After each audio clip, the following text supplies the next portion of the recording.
Friends, welcome back to my YouTube channel. कैसे हैं आप सब? मैं उम्मीद करती हूँ आप सब बहुत अच्छे होंगे तथा बेहतर तरीके से अपने एग्ज़ाम की प्रिपरेशन कर रहे होंगे। फ्रेंड्स, पिछली क्लास में हम लोगों ने एक्सटेंशन एजुकेशन के बारे में थोड़ा सा डिस्कशन किया हुआ था, उसकी हिस्ट्री के बारे में थोड़ा सा जाना था और प्रसार शिक्षा का अर्थ क्या होता है ये समझ लिया था। जो हमारी प्रसार शिक्षा यानी कि एक्सटेंशन एजुकेशन है उसका स्टार्टिंग जो कल से ही हुआ है, कल उसकी फर्स्ट क्लास थी।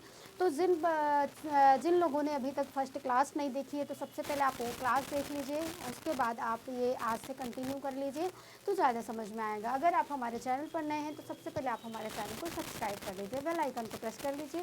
वीडियो पसंद आए तो लाइक और शेयर करना बिल्कुल भी ना भूलिएगा। चलते हैं, हम स्टार्ट करते हैं आज अपनी क्लास। आज की जो हमारी क्लास है इसमें हम लोग क्या देखेंगे कि प्रसार शिक्षा की परिभाषा के बारे में डिस्कस करेंगे। सबसे पहले एक परिभाषा बहुत ज़्यादा पूछी जाती है ओपी दहामा के अनुसार। किसके अनुसार है? ओपी दहामा के अनुसार है। तो अगर हम ओपी दहामा की परिभाषा देखें, ओपी दहामा के अनुसार, ओपी दहामा के अनुसार इन्होंने क्या बताया है? तो इन्होंने ये कहा है कि जो प्रसार शिक्षा को एक शैक्षणिक विधि के रूप में परिभाषित किया जा सकता है। किसके? तो शैक्षणिक विधि के रूप में। क्या इन्होंने कहा है कि प्रसार शिक्षा को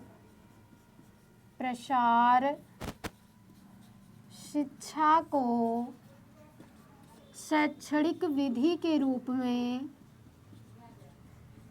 शैक्षणिक विधि के रूप में परिभाषित किया जा सकता है, परिभाषित किया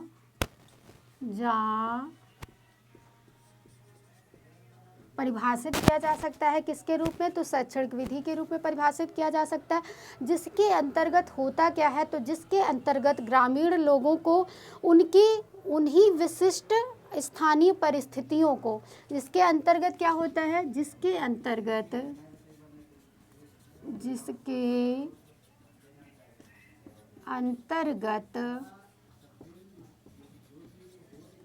ग्रामीण लोगों को उन्हीं विशिष्ट स्थानीय परिस्थितियों, ग्रामीण लोगों को उन्हीं विशिष्ट ग्रामीण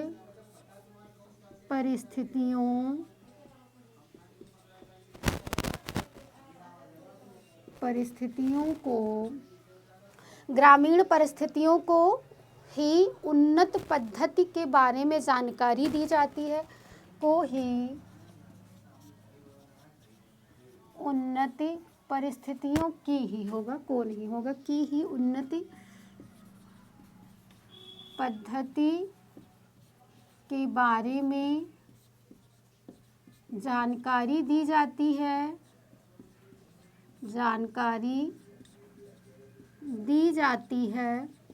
और जब जानकारी उनको दे दी जाती है तथा अच्छे प्रकार से समझा बुझाकर निर्णय लेने में उनकी क्या की जाती है? मदद करता है।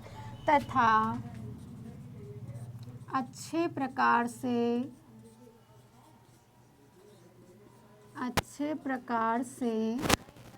समझा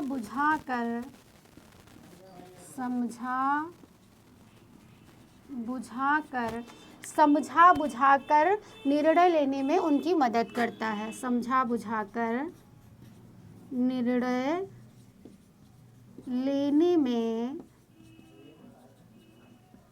उनकी मदद करता है। अगर हम लोग ओपी दहामा के अनुसार प्रसार शिक्षा की परिभाषा देखें तो इन्होंने क्या बताया है कि प्रसार शिक्षा को शैक्षणिक विधि के रूप में परिभाषित किया जा सकता है। यानी ये शिक्षण की एक क्या है? विधि है जो करता क्या है? इसके अंतर्गत क्या होता है? ग्रामीण लोगों को जो उनकी विशिष्ट स्थानीय परिस्थितियाँ होती हैं उनके बारे में ही उनको उन्नत तरीके से काम करने के बारे में बताया जाता है तथा उनको अच्छे से अच्छा निर्णय लेने में उनकी क्या करता है? मदद करता है। वही हमारा क्या होता है, प्रसार शिक्षा होता है। अर्थात सीधा सीधा देखिए परिभाषा से ही निकल के आ रहा है कि प्रसार शिक्षा किसके लिए है, तो ग्रामीणों के लिए। इसकी शुरुआत किसके लिए हुई थी, तो ग्रामीणों के लिए हुई थी। अगर हम एक परिभाषा और देख लें कि सूपे के अनुसार इसकी परिभाषा क्या है, ये भी परिभाषा बहुत बार पूछी जा चुकी है आपकी। सूपे के अनुसार, सूपे के अनुसार, तो अगर हम लोग सूपे के अनुसार परिभाषा देखें तो इन्होंने क्या बताया है कि प्रसार शिक्षा ग्रामीण लोगों की शिक्षा है। कैसी शिक्षा है, प्रसार शिक्षा ग्रामीण लोगों की शिक्षा है। प्रसार शिक्षा, प्रसार शिक्षा ग्रामीण लोगों की शिक्षा है। प्रसार शिक्षा किसकी शिक्षा है, तो ग्रामीण लोगों की शिक्षा है, जो उन्हें नियमित संस्थागत विद्यालयों तथा कक्षाओं की सीमाओं से, जो उन्हें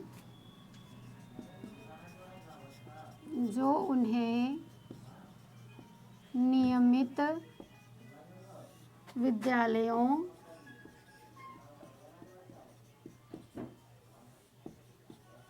तथा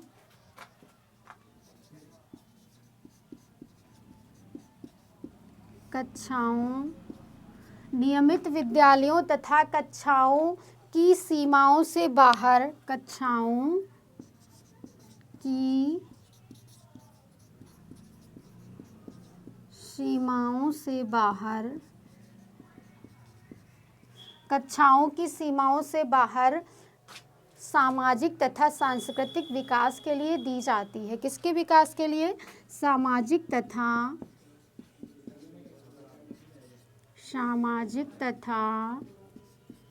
सांस्कृतिक विकास के लिए, सांस्कृतिक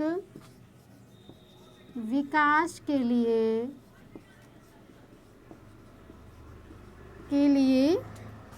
दी जाती है। ये परिभाषा किसकी है, सूपे के अकॉर्डिंग है। सूपे ने क्या कहा है कि प्रसार शिक्षा जो है ये ग्रामीण लोगों की शिक्षा है, और ये करती क्या है, तो जो उन्हें नियमित संस्थागत विद्यालयों तथा कक्षाओं की सीमाओं से बाहर सामाजिक तथा सांस्कृतिक विकास के लिए दी जाती है। अर्थात ये जो हमारी शिक्षा है इसमें कोई बाउंडेशन नहीं है कि आप नियमित जाकर के विद्यालयों में, कक्षाओं में बैठ कर के शिक्षा लें। ये शिक्षा है क्या, तो ये शिक्षा अनौपचारिक शिक्षा का एक उदाहरण है। कौन सी हमारी शिक्षा है, प्रसार शिक्षा। प्रसार शिक्षा कैसी है, तो निरंतर चलने वाली प्रक्रिया है, सतत प्रक्रिया है, और हमारी अनौपचारिक शिक्षा है और स्वैच्छिक है। ये सारी इसमें क्या, ये हो गई हमारी प्रसार शिक्षा की परिभाषाएं। अब अगर हम लोग ये देखें कि जो प्रसार शिक्षा है इसकी आवश्यकता क्यों पड़ी। प्रसार शिक्षा किसी न किसी शुरू करने का कोई ना कोई तो रीज़न होता है ना, जैसे कि गृह विज्ञान क्यों शुरू हुआ, आप लोग पढ़ चुके हो। तो जो ये प्रसार शिक्षा है ये भी क्यों, कल की क्लास में हमने बताया था कि पलायन होने लगा था, तो पलायन को रोकने के लिए, अर्थात जो जहाँ पर रह रहा है वहीं पर रह करके वो अपने जीवन को उन्नत बनाए, इन सभी चीज़ों को सिखाने के लिए, उनको उन्नत बनाने के लिए, ग्रामीण लोगों के विकास के लिए प्रसार शिक्षा चलाई गई थी। तो सबसे पहले तो अगर हम देखें कि प्रसार शिक्षा की आवश्यकता क्यों पड़ी, प्रसार शिक्षा की आवश्यकता, प्रसार शिक्षा की आवश्यकता। अब इसकी आवश्यकता क्यों पड़ी, सबसे पहले तो हमने बताया कि पलायन रोकने के लिए, लोग पलायन कर रहे थे उसको रोकने के लिए, पलायन रोकने हेतु। जैसे कि अगर आप गांव में रह रहे हैं और आप शहर जा कर के कुछ काम करना चाहते हैं, तो जो प्रसार कार्यकर्ता थे उन्होंने क्या किया, वो क्या करते हैं, गांव में आ कर के आपसे पूछते, आप बताते हो नहीं नहीं मैं वहां जाकर ये धंधा करूंगा। तो ये जो प्रसार कार्यकर्ता थे इन्होंने ऐसा आपको बताया कि आप यहाँ रहकर भी आप ये धंधा कर सकते हो, तकनीकें बताई, टेक्निक बताया, सारा कुछ बताया। तो ये पलायन क्या हो गया, रुक गया। आप क्या करेंगे, शहर नहीं जाएंगे। तो वही पलायन रोकने हेतु क्या की गई, इसकी ज़रूरत पड़ी। दूसरा जो था, नवीन तकनीकों, सूचनाओं एवं विचारों को लोगों तक पहुंचाने हेतु, नवीन तकनीकों, नवीन तकनीकों, नवीन तकनीकों, सूचनाओं, नवीन तकनीकों, सूचनाओं एवं विचारों, नवीन तकनीकों, सूचनाओं एवं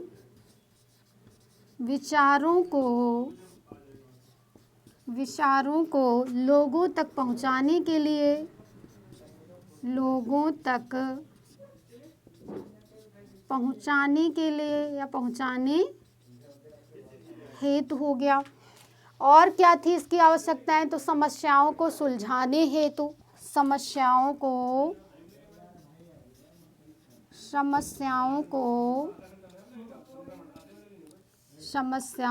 को सुलझाने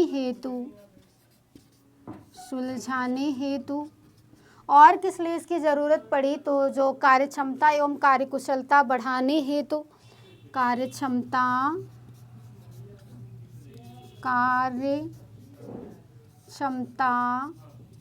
एवं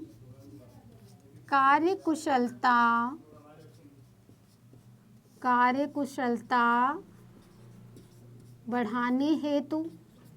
और किस लिए ज़रूरत पड़ी? तो जो सीखने तथा सिखाने हेतु। सबसे पहले प्रसार कार्यकर्ता क्या करते हैं? सीखते हैं। उसके बाद में क्या करते हैं? लोगों को सिखाते हैं। सिखाने तथा सीखने हेतु या सीखने सिखाने हेतु लिख सकते हैं आप लोग उल्टा। सीखने तथा सिखाने हेतु हो गया। और किस लिए ज़रूरत पड़ी? तो मानव व्यवहार में परिवर्तन हेतु। मानव व्यवहार में क्या हो गया? परिवर्तन हो गया। मानव व्यवहार में परिवर्तन हेतु। इन सब ज़रूरतों के लिए क्या पड़ी? प्रसार शिक्षा की आवश्यकता पड़ी। और इन आवश्यकताओं को ध्यान में रखते हुए प्रसार शिक्षा जो है ये चलाई गई, और ये व्यापक स्तर पर चलाई गई, और इसका जो रिज़ल्ट रहा वो भी अच्छा रहा। प्रसार शिक्षा से ग्रामीण लोगों के जीवन में क्या हुआ? उत्थान हुआ, उनका विकास हुआ, उनके रहन सहन में परिवर्तन आया। ये सारी चीज़ें देखी गई। ये है हमारी आज की क्लास। आई होप आपको ये परिभाषाएं तथा प्रसार शिक्षा की आवश्यकता अच्छे से क्लियर हो गई होगी। वीडियो पसंद आए तो फ्रेंड्स लाइक और शेयर करना बिल्कुल भी ना भूलिए। हम लेकर आएंगे रोज़ ऐसे यूज़फुल वीडियोस खास आपके लिए। मिलते हैं अपनी नेक्स्ट क्लास में। बने रहिए हमारे चैनल के साथ। धन्यवाद।